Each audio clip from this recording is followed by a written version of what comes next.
What is going on, guys? MJ2005 Gundam here, and today I'm going to be reviewing the P-Bandai Real Grade RX-78-2 Gundam Team Bright Custom from Gundam Build Real. Affectionately named Nanahachi by the members of Team Bright, it was resprayed with paints with higher gunpla ski particle adhesion based on a paint scheme the girls provided as an apology for breaking their original kit. This version of the Real Grade Granddaddy comes with a total of 13 runners, the original decal sheet, and a new set of water decals for color correction and the Team Bright markings. Despite the added runners, it's the exact same build as the original Real Grade Granddaddy at its core, defined by the advanced mobile suit joints, high part separation, and scarce undergating that resulted in a build with few obstructions. Though the high amount of small parts makes it quite tough to build despite it serving a purpose now, especially for beginners, while the rich colored plastics are quite susceptible to awful nub marks. That is without mentioning the need to jump between two different manuals for the color-coded parts. As a result, this is an intermediate level build that feels rather rough due to it being the first of the Real Grade molds. Though what cannot be denied is the straight build aesthetics, as the Real Grade Granddaddy mold still very much does what the Real Grade line was meant to. Being based on the old 1:1 Gundam, the proportions, two-tone white, and high amount of surface detail translated the aesthetics well into 1:144th scale, especially the perforated venting details on the head. For this version though, they've also added a two-tone blue for the added accenting, while the differently colored calf armor and joint caps are quite a nice addition. Naturally, with the superfluous part separation, all the standard paint apps are present, with the only mandatory sticker used on the golden eyes. As for this version, there are quite a lot of trim and panel colors that are missing, which are made up for by the water decal sheet. But speaking of colors, while the kit matches the TV prop they used, the CGI model uses a much darker blue that I very much prefer to the kit. Though it still looks exceptional as it is, I just couldn't be bothered to go back on a kit with such complexity if I'm honest. Otherwise, the looks of the original Real Grade Granddaddy have aged really well, and it's up to you to decide whether you like these colors more than the original. Articulation wise, the hinged ball jointed neck provides the head with average range. The shoulders can rotate on the peg, and swivel in all directions, with the upwards movement benefiting the arm raise. There's a bicep swivel, double jointed elbows with minor part separation, and ball jointed wrists, with the articulate finger hands featuring a knuckle joint, and movable thumbs, index fingers, and the conjoined middle, ring, and little fingers. The abs can crunch with internal ball joints, while the waist can rotate side to side. All the skirts can move out of the way of the full front splits, and decent sideward kicks, while the whole waist unit can skew front to back. There is a thigh swivel, double jointed knees with intense armor separation, a moving ankle piece that is also jointed at the heel, pegged ball jointed ankles, and separate toes. Finally, the beam sabers and backpack thrusters are ball jointed. The articulation is definitely flexible with the Real Grade Granddaddy, but it doesn't feel at all good to handle due to the major connections feeling flimsy right out of the box. Moreover, the skirt armor is also a pain in the ass due to their tendency to fall off. Thankfully, the basic design exerts minimal strain on the frame.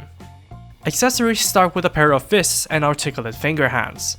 On top of that, the cockpit hatch can also open, and a 1:144th scale figure of Amuro Ray is left over for accompaniment.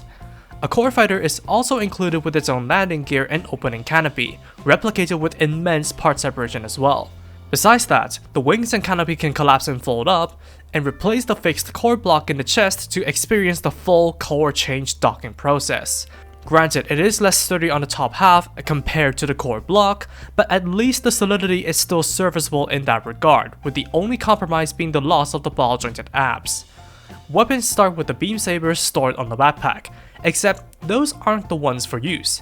There's a pair of saber hilts with protruding pegs in order for the articulate finger hands to use them with the comically large custom beams.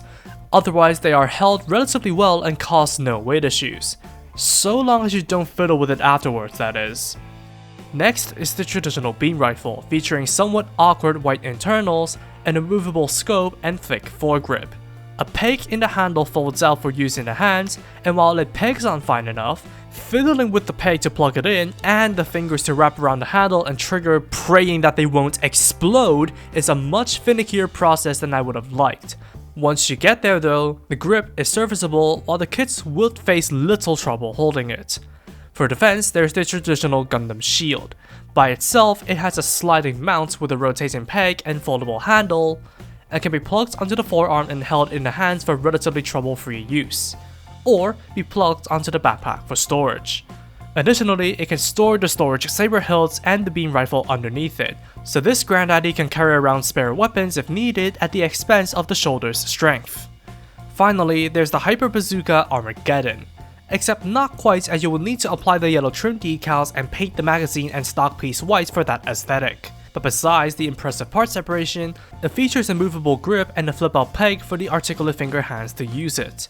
Ironically, it is relatively easier to set up compared to the rifle and has no weight issues in the hand, but that doesn't mean it's completely free from trouble. For storage, the clip on the back scope can fold open on two parts for the bazooka to be stored relatively solidly. Alternatively, an action-based adapter can be plugged into that slot instead to prop the kit up, albeit quite badly. Unfortunately, it's only compatible with the Action Base 2, so you'll also have to have one of those handy. If you've seen Build Real, you'll notice that there are missing weapons like the double beam javelin and the double bazooka. To be fair, they are made using spares, and Bandai has posted official instructions for how to make the latter, which I have linked in the description. Though the most disappointing omission is the Tactical Hammer, a heavy weapon that can be used as a mace, beam gun, and railgun. Granted, there's no way in hell the real Great Granddaddy is gonna hold that up, but being an original weapon, they could have added that alongside some fixed hands to incentivize purchases and fix previous issues. But alas, its omission will require some expert scratch building skills to be filled in, which is such a shame. Leftovers mostly constitute color-coded armor pieces for if you want to mix and match colors or are in need of backups. It's not as bad as the new Gundam FF, but it's still a bit much.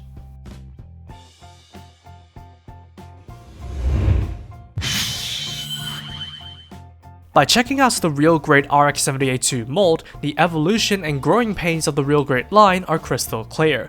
Being the first of the bunch, the fact that it provides an unrivaled aesthetic within the scale, as well as all the gimmicks and accessories, are appreciable marvels of engineering.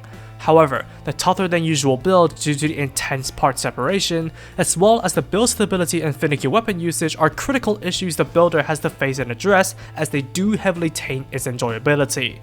As for the Team Bright version, while it would be unreasonable to expect them to include the spares required for its tournament loadout, the fact that fixed posing hands and the Tactical Hammer are missing is a massive letdown.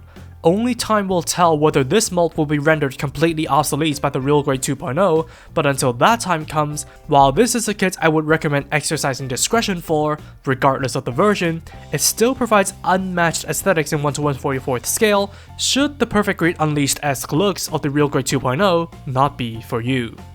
And that's all for me. Thank you for watching, drop a like and comment if you did enjoy the video, subscribe for more content like this, and feel free to follow me on social media with the links down below.